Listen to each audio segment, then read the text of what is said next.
Hi everyone, this is Xander and welcome to my channel. Today is one of the ritual pieces and today's ritual piece is grounding. But before I start, I would like to pay my respects to the WildWood people, to their lands that I'm broadcasting on today, to their elders, past, present, and emerging, and to any other elder that may be present, that may be watching this.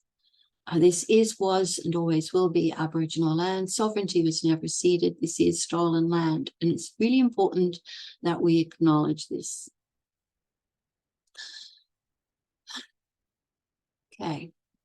So today's vid is going to be about a practice of grounding. So I'll go through how I ground first, and then I'll break it down and I'll talk about why I might do it in this particular way. I think that'll be the easiest way of doing it rather than talk about it first. And grounding is all about making sure that we are here and we are now, and that if need be, that we are anchored in the here and the now. And it flows with breath, because that is where breath can help you to feel and focus. And if you need things like colors or certain sensations or certain visualizations, breath can help to anchor those in a particular part of the body. And with grounding, I do grounding as a tree. I do a tree grounding. I usually do it as part of a broader thing. So when I ground, I usually immediately afterwards align, and I have some end pieces that I do as part of this to seal it. But I'm going to do them as three separate things because people don't necessarily always do them as part of one thing. That's just part of my practice, and it would make it a really long vid. So I was thinking, let's separate them out and talk about them one at a time. And I usually use a tree analogy. Doing a tree grounding is something that I was introduced to very early on in my practice by an entity I work with. The first thing they did was introduce me to the tree concept. It's also an important part of WildWood, which is my tradition in witchcraft. And so when we start with the breath by breathing it in, and then we will place the breath in certain parts of the tree and go through certain visualizations. I'll call them visualizations because for some people it's easier to understand as a concept that way. For me, when I do a grounding, I always go up first.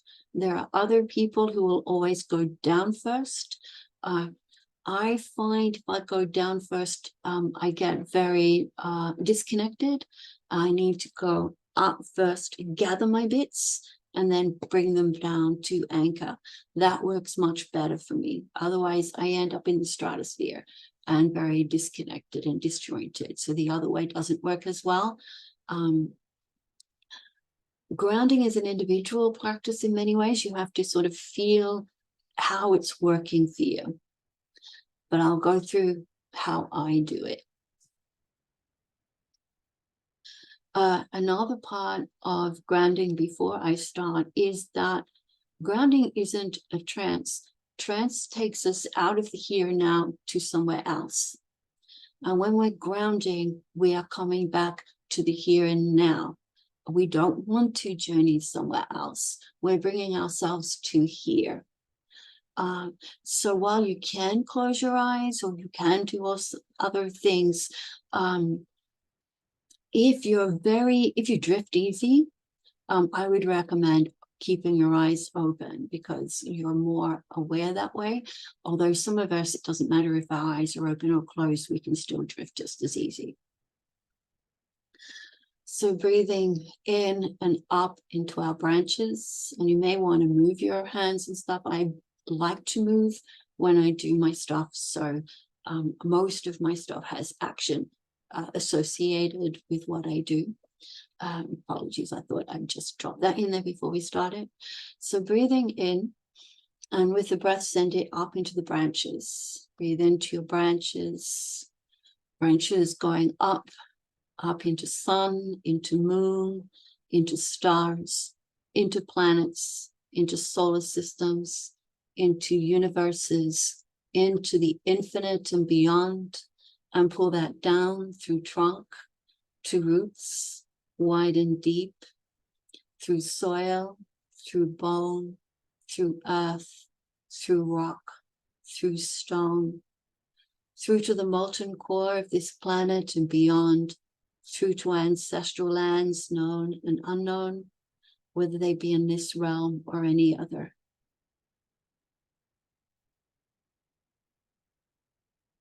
And breathe into the stream of energy, of vitality, of sap, of strength, of life that flows through your entire tree.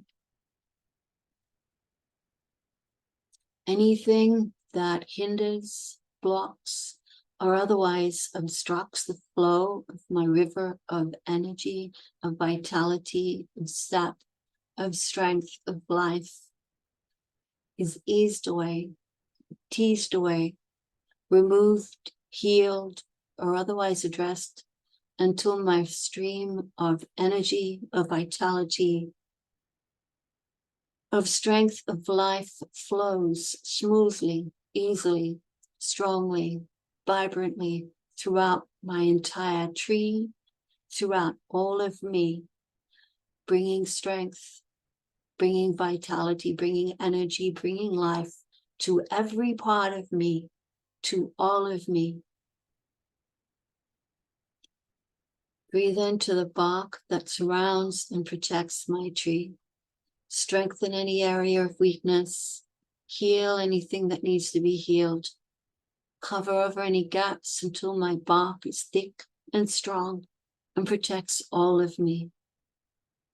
Bark that lets out that which is toxic from within, keeps out that which is harmful, lets in that which is beneficial. And overall, my shield.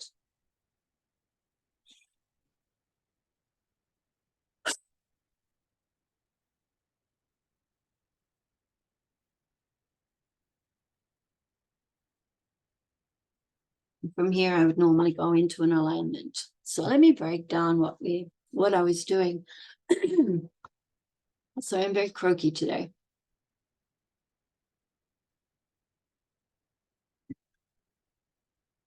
With a grounding, the grounding's purpose is to bring you to here and to now, to center, to, oh, if you really want to think about it, to your chest cavity, to your cauldron of the rib cage.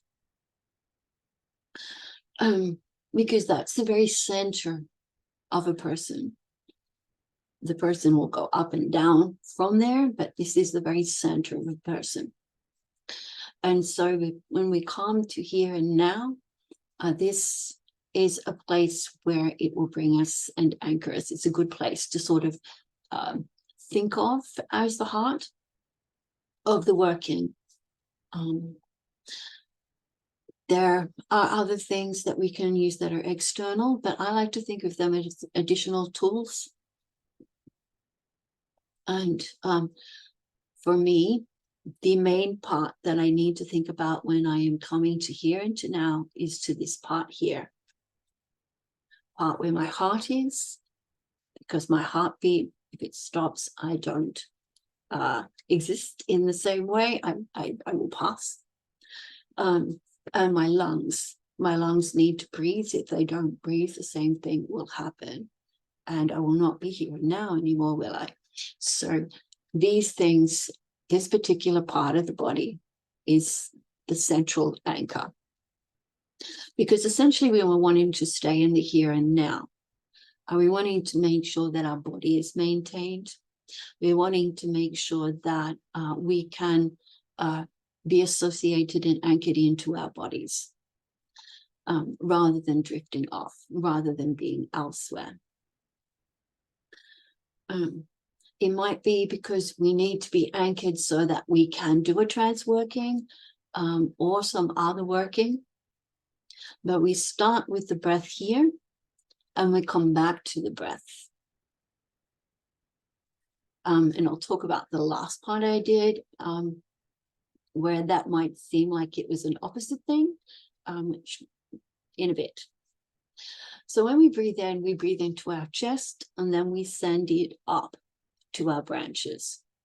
And I find the journey up to sun, to moon, to stars, to planets, etc., to be an interesting thing to gauge if there's anything in that particular realm that I might need to know while I'm grounding. Is there something there that's going to block that? Is there something there that is demanding attention? Because it's a good thing to note so that you have an idea when you're going up, whether there's something else that you're going to need to incorporate as part of your grounding. And what I mean by that is when you're doing this, there might be particular colors that you suddenly notice the planets are, or they might be making certain movements or be very, very still, or there are certain things that may tell you something about how you are in that particular sphere, because we're basically going all the way up into the infinite and gathering all our bits while we're there, because all our bits are in the infinite, and we can then pull them down. When we pull them through, excuse me, through trunk. And it's important when we come down to pull them through trunk, because otherwise, how are we anchoring them? And we need to basically pull them to here, to our center, and we move them down so they are anchored here, and we push them down. And we push them down through and anchor them into ground. And while we're going through the various layers of Earth to the heart of the planet and its molten core, I like to go beyond to ancestral lands, as that anchors us more deeply. As far as when I do a grounding, if I go down to ancestral lands, I'm far more anchored than I am if I don't. If I just go to heart of the planet, it anchors me, but not as deeply. And partially, I think that's because I have to go through to the other side of the planet in order to get to ancestral lands. Because these lands that I'm on at the moment, well, we've had several generations of people here. We actually came from elsewhere prior to that. And if I really want to tap into that wealth of ancestral, gosh, what would you call it? Being and knowing, then I need to sort of go through to the other side and touch soil. And that for me was something that became important. And when I visited ancestral lands, and when I walked on ancestral lands and felt for the first time what walking on country really meant, how it's different, how it strikes you here, how it feels like home. And then you go to a place that you've always known as home, and it feels alien in some way, shape, or form, because the energies, the egregore, everything around you when you're in ancestral lands, from my perspective, sings to you in a different way. It sings to you in a language that you didn't even know that you had forgotten until you've heard again. And it's just something that just delights you. And it can be confrontational. It can be something that you want to block out because it's just too much. It's just too much and you just can't handle it. Or it can be something that is just so beautiful and just sings like a siren song and you just have a real hard time letting go. So I like to go through the core of the planet to ancestral lands. And I always include those that I may not know because I only have a rough idea of what my ancestral makeup is as far as ancestral lands go. I know broadly, but beyond broadly, if we're talking specifics, there could be some interesting lands in there. And whether they be in this realm or any other, I'm an animist, like most of WildWood peeps. WildWood is a very animistic tradition. And I'm a firm believer in the other worlds, that there are multiple worlds here at any given moment, and there are multiple peeps through these worlds which fed into our myths and our stories, etc. And connection to these other realms at some point in time may have been possible. Not saying it is, not saying it isn't, but it may have been possible. And so if there's ancestral linkages that can help with the grounding and help to anchor, then why not include them? And so going down into the ground also anchors you in place where you happen to be, because when you're going down through the places that you happen to be as well. So if you're sort of thinking it going in the opposite direction, you're also linking to your ancestral lands, linking to the core of the planet, and linking all the way through the layers of where you are. And that, to me, is provides a strong core. So that basically I have a good tether. The next thing that I generally do is go through and if we're thinking about a tree analogy, well, trees, they have sap, which feeds energy and life and vitality to all the different parts of the tree, from the smallest little twig to the smallest whisper of a root, and everything in between. And it's the flow of vitality of sap that keeps the tree healthy. So I like to also go through and explore the sap. Now, you may call it a river, you may call it a stream. I've been calling it a stream lately because we lost someone called River, and so it makes me sad if I use that word. So I usually swap it for stream. So if the stream, as I sort of see it, sort of comes down, because we pulled that down, so we already have that kind of a stream going all the way through it. And so I basically follow that stream all the way down through my entire body, and use that particular passage to see if there's anything energetically that is blocking something, the flow of my energy, the flow of what's within and without me, that I'm going to, basically that will help me to be healthy as well as grounded.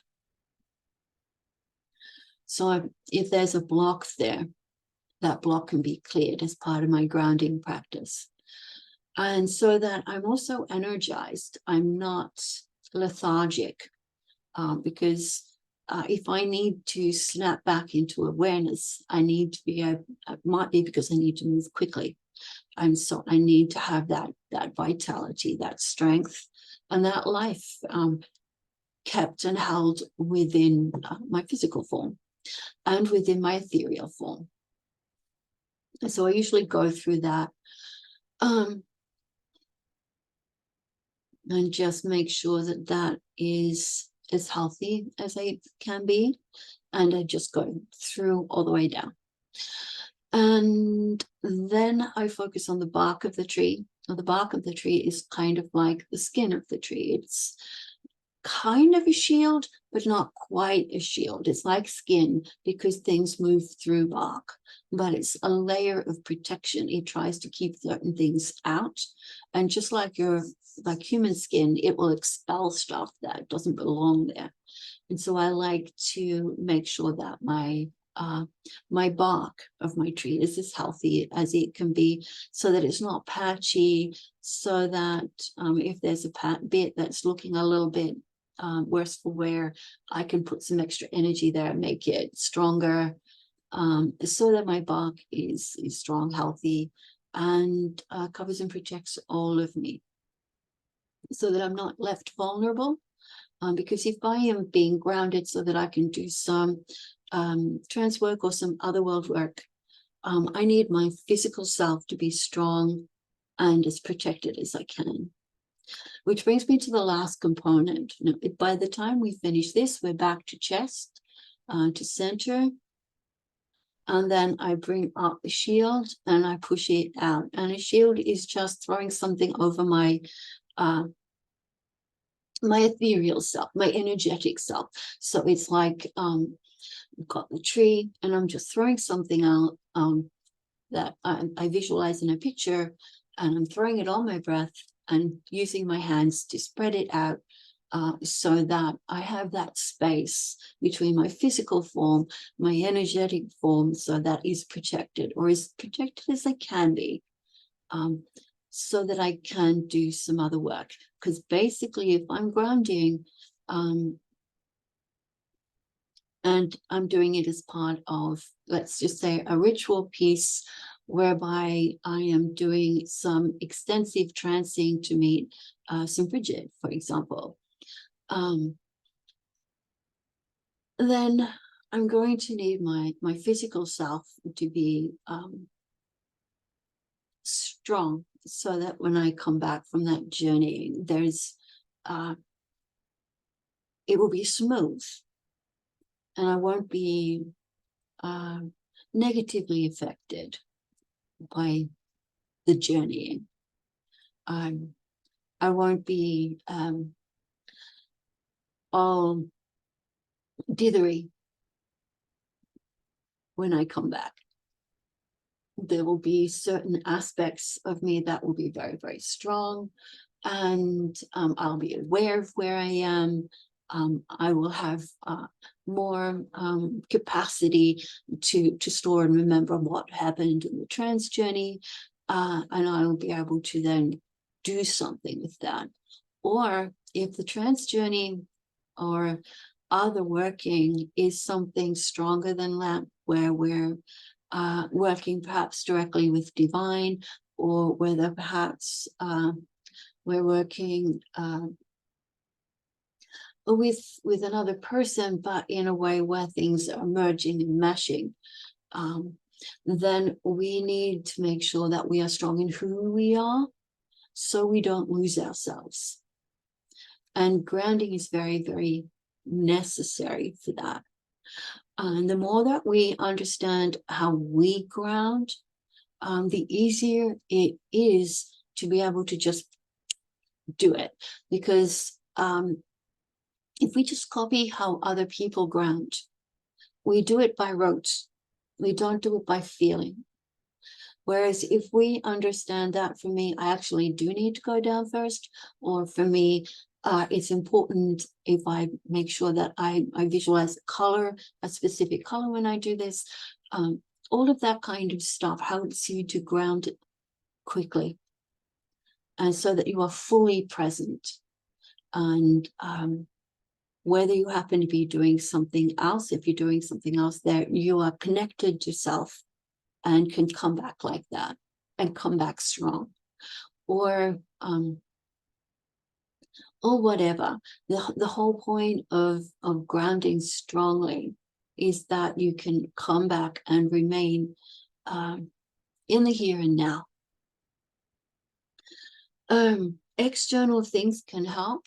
If you find it hard to ground and need some help, there's all sorts of different tricks that you can use to help strengthen that.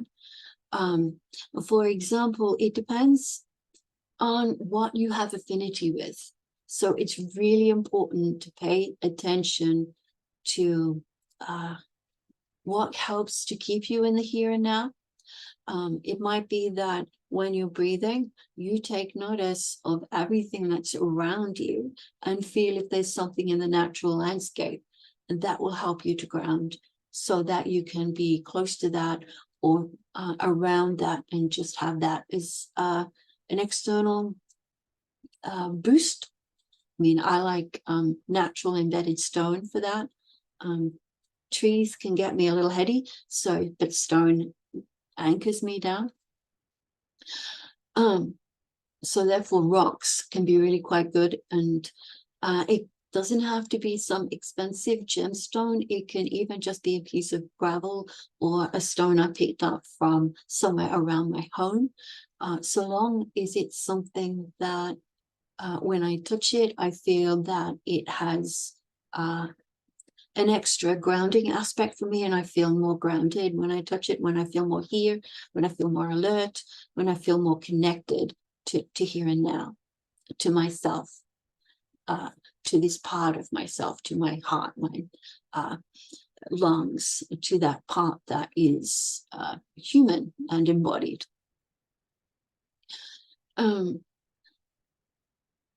Other people, it's colors. Might be particular colors help you, or the textures. Some people like textures, some people like tastes. So be very aware of things that work for you. Like I like texture in my taste, so and I like salt. So if I'm really desperate, something like good crusty bread with salt, or crinkle cut chips with salt can be really quite good, because you can feel it on the tongue and it can bring you here. With jewelry, you can wear certain kinds of stones are really quite good for grounding. I like tiger iron. It's one of my favorites, but there's a whole bunch that I like. So I might wear a tiger iron piece and just hold it if I'm just need that extra boost. I might have the piece of gravel or a stone from home in my pocket and just sort of touch that if I need a boost. If there's particular colors, you can just choose the clothing you wear, or have a scarf around your neck, or some kind of a bracelet, or even shoelaces in that particular color, so that you've got that color on you. Or if it's something else, it might be a particular shape that helps you. Might be whatever shape comes to mind, whether it be square, triangle, rectangle, hexagon, what have you. If there's a particular shape that helps you to feel here and now, and then you can combine all of these things, like have let's just say green is what you need to ground, and you might need a tiger eye, so you might have a green chain with a piece of tiger iron in there, and it's part of a jewelry piece in the shape of let's say a square, because that seems like a nice grounding shape, doesn't it? So like a square, so that you have this particular combination, and then you're wearing it as a piece of jewelry. It's there, you can just touch it and have it physically within you, because that's anything that brings you to body is good to ground. So all of these things delight the physical self, and so therefore bring you back here. With some of these things, some people will find some of these sorts of things will take them out. So you have to be really aware of what brings you in and what is actually something that will send you out. And just make sure that when you're choosing something, that it is something that brings you here. Sometimes it can be a little confusing. Something feels like it's here, and then use it when you really need to use it, and you notice you're not really here. that there was something illusory about that. And it was actually something else that was bringing you here at the time. And you were putting that onto some other object that wasn't doing the job. This is why it's important to practice. It's important to go through a few different things and see what works for you. And to allow yourself the time to explore. So that whatever you happen to be doing, you're taking in, okay, I'm actually feeling kind of grounded now. Why am I feeling quite grounded now? What is it about here and now at this particular point that is helping me to feel grounded?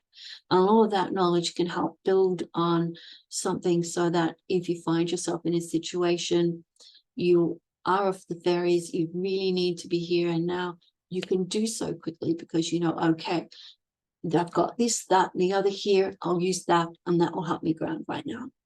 Or I'm just going to bring the breath in, and I'm just going to push it down because I need to ground quickly, and everything else can just, I'll do it secondary and do a second layer.